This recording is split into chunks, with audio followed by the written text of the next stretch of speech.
Assalamualaikum warahmatullahi wabarakatuh. Gimana punya kabar hari ini? Semoga selalu senantiasa sehat dan semoga selalu senantiasa dalam lindungan Allah Subhanahu wa taala. Pada malam hari ini dan hari ini pula kita akan belajar materi mata kuliah Nahwu Shorof edisi Nahwu Prodi Pendidikan Agama Islam semester 3, yang mana pada hari malam ini kita akan mempelajari tentang ilmu Nahwu. Mempelajari ilmu Nahwu ini tidak bisa dilakukan secara melompat-lompat seperti ketika kita mempelajari ilmu tarikh atau sejarah, ilmu akhlak. Ilmu Nahwu harus dipelajari secara bertahap dari bab pertama sampai bab terakhir. Karena jika bab awal belum paham, maka akan susah untuk memahami bab setelahnya. Seperti apa yang dikatakan oleh maqalah Arab, innan nahwa babuhu hadidun wa dakhiluhu qasbun. Sungguhnya ilmu Nahwu pintunya terbuat dari besi dan bagian dalamnya terbuat dari rotan. Masuknya, jika bagian awal pembahasan Nahwu yang lumayan susah untuk dipahami itu atau ditembus sudah mampu dikuasai, maka untuk memahami bab-bab setelahnya akan lebih mudah dan ringan. Untuk memahami apa yang dimaksud dengan ilmu Nahwu, mari kita perhatikan perbandingan antara bahasa Arab dengan bahasa Indonesia pada contoh di bawah ini. Ketika dalam bahasa Arabnya, ini sebuah buku, hadza kitabun, saya membeli sebuah buku, istaraitu kitaban, saya mendapatkan pengetahuan dari sebuah buku, wajadtul uluma min kitabin, pengetahuan dari kata buku dalam bahasa Indonesia pada 3 buah contoh di atas tidak mengalami perubahan bunyi di akhir kalimat sedikit pun. Sedangkan kata kitab dalam bahasa Arab pada ketiga contoh di atas, bunyi akhir kalimatnya berbeda-beda. Ada yang berbunyi bun, ban, dan bin. Hal ini terjadi karena ada perbedaan hukum i'rab pada kata tersebut. Dalam bahasa Arab, perubahan-perubahan seperti di atas yang akan kita pelajari dalam ilmu Nahwu. Dengan demikian dapat disimpulkan bahwa ilmu Nahwu adalah ilmun tubahasu fihi ahwalul kalimatil arabiyyah min haisul i'rab wal bina'u wat tarkib, yaitu ilmu yang dipelajari di dalamnya keadaan-keadaan atau kaidah-kaidah kalimat berbahasa Arab ditinjau dari segi i'rab, bina, dan susunan kalimatnya. Dan materi ini mencoba untuk menjabarkan ilmu Nahwu yang termuat dalam salah satu kitab klasik, yaitu Al-Ajrumiyah karangan Abu Muhammad bin Daud As-Sanhaji, yang mana beliau hidup kisaran 674 sampai 723 Hijriah, yang dikenal dengan nama Ibnu Ajrum. Bab 1, Al-Kalam. A. Ta'rif kalam. Kalam adalah al-kalamu huwa al-lafdul murakkabul mufidu bil wad'i. Kalam itu adalah lafaz yang telah tersusun dan dapat memberikan pengertian sempurna yang disengaja serta sesuai dengan aturan yang ditetapkan oleh tata bahasa Arab. Contoh, kitab itu kuning, al-kitabu muhimmun. Pemandangan itu indah, al-manzaru jamilun. Saya diam di kamar. Askunu fil ghurfati. B. Syarat-syarat kalam. Yang pertama, kalam harus berupa al-lafdu. Yang kedua, harus murakkab. Yang ketiga, harus mufid. Yang keempat, al-wada'. Al-lafdu huwa as-sautul mustamilu ala ba'dil hurufil hijaiyah. Kedua, al-murakkabu ma huwa al-murakkab ma tarakkab min kalimataini fa aktsar. Al-mufid ma huwa al-mufid ma afada faidatan yahsunu as-sukutu min al-mutakallim was-sami 'alaiha. Nomor 4, al-wada'. Kita bahas yang pertama, al-lafdu. Lafaz adalah suara yang mencakup kepada sebagian huruf hijaiyah. Contoh, min, yanzuru madrasatun. Yang dimaksud lafaz yang dijadikan suara, yang dimaksud lafaz yang dijadikan syarat kalam di sini adalah lafaz yang musta'mal. Artinya bisa dipergunakan dan mempunyai makna, bukan lafaz muhmal, yaitu yang tidak bisa dipergunakan karena tidak mempunyai makna, seperti kata dayarun, hayu, hahi, hahihu. Selanjutnya yang dimaksud dengan murakkab. Murakkab adalah suatu yang tersusun dari dua buah kata atau lebih. Susunan dua kata atau lebih itu baik domir maupun muqaddar. Contoh yang domir, Al-Quran. Al-Quran itu kitab. Al-Quranu kitabullah. Malas itu memudaratkan. Al-kasalu mudirrun. Contoh yang muqaddar, unsur, abrib. Unsur, tolonglah, dari pukullah. 3. Yang dimaksud dengan al-mufid. Al-mufid adalah suatu yang memberikan faedah dengan sempurna, yaitu sekiranya mutakallim, pembicara, dan pendengar diam dan tidak memberikan tanggapan. Mutakallim diam dalam arti dia tidak perlu menerangkan lagi ungkapan yang telah dikemukakan olehnya. Dan pendengar diam dalam arti dia tidak perlu menanyakan lagi redaksi yang ia dengar dari mutakallim. Contohnya, Pak Guru berdiri di depan murid-murid. Al-ustadu yaqumu amamat tullabi. Sekarang coba perhatikan contoh di bawah ini. Jika saya membeli sepeda, ashtari darajatan. Jika kamu bersungguh-sungguh dalam belajarmu,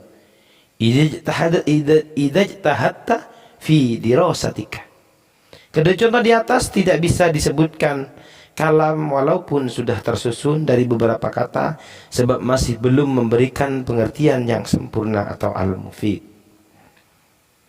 Yang keempat, yang dimaksud dengan wada'. Ada dua kemungkinan mengenai makna yang terkandung dari kata wada' tersebut. Yang pertama adalah al-qasdu. Artinya bahwa lafaz yang tersusun serta memberikan pengertian sempurna itu dimaksudkan oleh mutakallim ada dua. Ada juga yang mengartikan bahwa wada' itu maksudnya adalah al-wad'u al-arabi, yang artinya bahwa lafaz yang sudah tersusun dan memberikan pengertian sempurna tersebut sudah sesuai dengan wada' peletakan makna yang telah ditetapkan oleh orang Arab. C. Satuan kalam. Satuan kalam untuk membentuk susunan kalam itu ada kalimat. Kalimat kata dalam bahasa Indonesia adalah Al kalimatu huwa lafdun mufradun dalla ala ma'nan. Lafaz mufrad yang menunjukkan pada satu makna. Materi kalimat ini itu terkadang terdiri dari satu huruf, dua huruf, atau lebih sampai 7 huruf. Seperti satu huruf bi dalam lafaz bismillah, dua huruf la, hal, min, fi, 3 huruf ala, na'am, zaidun, kalbun, 4 huruf akrama, kitabun, masjidun, 5 huruf madrasatun, istaraka, majallatun, 6 huruf saburatun, qaruratun, istakhraja, 7 huruf istakhraja, istimrad.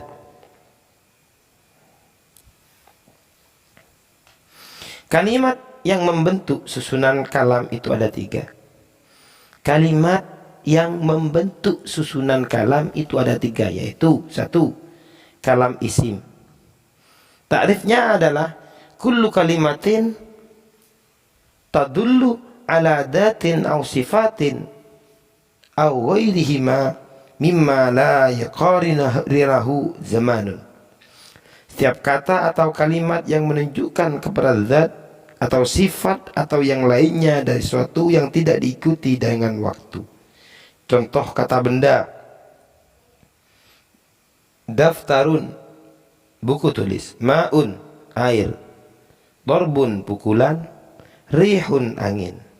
Contoh kata sifat: tawilun, panjang; qasirun, pendek; balidun, bodoh; nasirun, penolong. Isim, kata benda, adalah kata yang menunjukkan pada dat atau sifat. Daftarun, dat; tawilun itu merupakan contoh dari sifat. Fal ismu yu'rafu bil khifdi wat tanwini wa dukhul alifi wal lam wa hurufil hifdi. Isim bisa diketahui dengan 4 tanda. Pertama, jer atau dijerkan. Tanwin. Nomor 3, kemasukan al. Nomor 4, didahului huruf jer. Isim secara garis besar bisa diartikan sebagai kata benda, kata sifat juga termasuk ke dalam isim. Namun dalam pengertian yang lain, isim diartikan sebagai kata yang pada dirinya sendiri mengandung arti tapi tidak disandarkan pada waktu. Tanda-tanda untuk mengetahui apakah kata tersebut termasuk isim atau bukan. Ada 4 tanda. 1, isim bisa dijerkan. Suatu kata bisa dibaca jer karena beberapa sebab. Yang paling banyak biasanya karena kemasukan huruf jer atau karena idhofah, gabungan kata. Contoh, marartu bi Zaidin, saya berpapasan dengan Zaid. Baitu Zaidin, rumahnya Zaid. Pada kedua contoh di atas, kata Zaid merupakan isim. Contoh A merupakan contoh kata yang diberi jer karena kemasukan huruf jer, yaitu bi. Jadi kata Zaid termasuk isim karena bisa dijerkan, bi Zaidin. Sedangkan contoh B merupakan contoh kata yang dibaca jer karena idhofah, gabungan kata. Kata Zaid dibaca jer karena berkedudukan sebagai mudhof ilaih. Kata pertama disebut mudhof, kata yang kedua disebut mudhof ilaih. Baitun mudhof, Zaidin mudhof ilaih. Kata Zaid termasuk kategori isim. 2, adanya tanwin. Jika suatu kata mengandung tanwin, maka sudah bisa dipastikan kata tersebut merupakan isim. Contoh, Umarun, Talibun, Qamarun termasuk isim. Nomor 3, kemasukan alif dan lam. Bacalah al. Sama seperti tanwin, jika suatu kata mengandung al maka sudah dapat dipastikan kata tersebut merupakan isim. Ar-rajulu, seorang laki-laki. Perlu diketahui bahwa al dan tanwin merupakan penada isim yang sifatnya saling menegasikan. Jadi jika sudah ada al maka tidak boleh ada tanwin, dan sebaliknya jika sudah ada tanwin maka tidak boleh ada al. Atau ar-rajulu, kita tidak boleh membaca ar-rajulun, nah, karena sudah ada alnya. Tanda keempat, kemasukan huruf jar. Contoh, marartu bi Zaidin, saya berpapasan dengan Zaid. Kata Zaid di atas merupakan isim karena kemasukan huruf jar bi. Dalam kitab Al-Junumiyah ini huruf jar disebutkan ada 12, yaitu wahiyya, min, wa ila, wa an, wa ala, wa fi, wa rubba, wal ba, wal kaf, wal lam, wa huruf ful qasami, wa hiya al waw, wal ba, wa ta. Huruf jar sebenarnya jumlahnya banyak, tidak hanya berjumlah 12 seperti yang disebutkan di atas. Dalam referensi lain, misalnya pada Nadham Alfiyah yang diadopsi juga ke dalam metode Amsilati, menyebutkan bahwa huruf jar ada 20.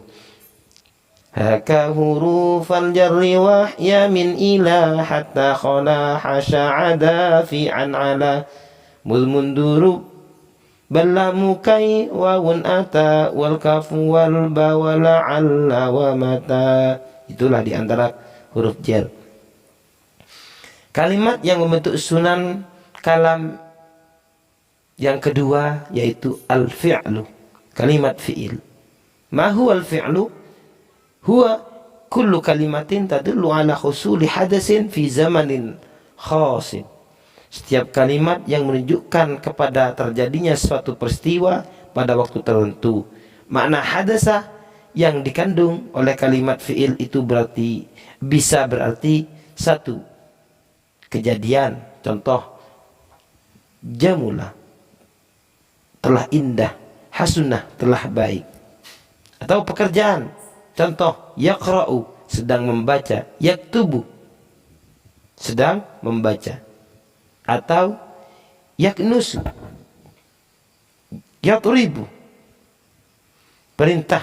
Contoh, pergilah. Atau tolonglah, unsur. Dan contoh-contoh seperti yang kita pelajari dalam sharaf. Tanda-tanda untuk mengetahui apakah kata tersebut termasuk fi'il atau bukan. Satu, bisa kemasukan qad, sungguh. Qad ini bisa masuk ke dalam fi'il madhi maupun fi'il mudhari. Contoh, qad qama, sungguh telah berdiri. Qad yakumu, kadang-kadang berdiri. Bisa kemasukan sin, tamfis, hendak atau akan. Sin tamfis hanya bisa masuk ke dalam fi'il mudhari. Saya qumu, saya qulus sufaha. Tanda-tanda untuk mengetahui fi'il yang ketiga, bisa kemasukan saufa. Saufa taswif, hendak atau akan. Saufa taswif hanya bisa masuk ke dalam fi'il mudhari. Contohnya, saufa yaqumu. Antara sin tansif dan saufa taswif sebenarnya maknanya sama, yaitu hendak atau akan. Perbedaannya adalah pada kadar waktunya, di mana pada sin tansif zaman mustaqbalnya akannya lebih sedikit daripada zaman mustaqbalnya akannya saufa. Karena banyaknya huruf menunjukkan banyaknya makna. Mudahnya sin tansif menunjukkan bahwa kejadiannya sudah hampir terjadi, sedangkan saufa kejadiannya masih lama. Tanda-tanda untuk mengetahui fi'il berikutnya yaitu bisa kemasukan tak taknis, tak yang menunjukkan makna muannas. Tak taknis hanya bisa masuk ke dalam fi'il madhi. Contohnya, qamat, telah berdiri seorang perempuan. Qad qamatis shalah. Kalimat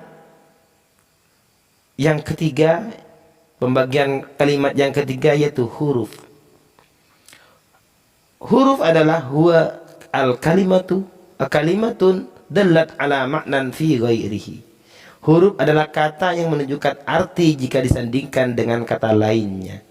Huruf dalam cabang itu ilmu bahasa Arab yaitu nahwu. Tidak dapat diketahui makna sebenarnya bila ia sendirian atau tidak disandarkan dengan kata lainnya. Apabila huruf sudah disandarkan dengan kata lain, maka pengertian huruf dalam ilmu nahwu menjadi sempurna. Catatan, dalam keterangan di atas mungkin ada beberapa kosakata yang sedikit membingungkan karena kita sebagai orang Indonesia, orang ajam, akan tertumbang tindih antara bahasa Indonesia dan bahasa Arab. Di bawah ini sedikit gambaran padanan kata tersebut dalam bahasa Indonesia dan bahasa Arab. Indonesia Arab, kalimat dalam bahasa Indonesia Arabnya kalam. Kalau kata bahasa Indonesia, bahasa Arabnya adalah kalimah. Lafad, lafad. Terima kasih dan sekian, semoga bermanfaat. Apabila ada kekurangan atau kesalahan, mohon dimaafkan dan tolong disempurnakan. Akhiran, assalamualaikum warahmatullahi wabarakatuh.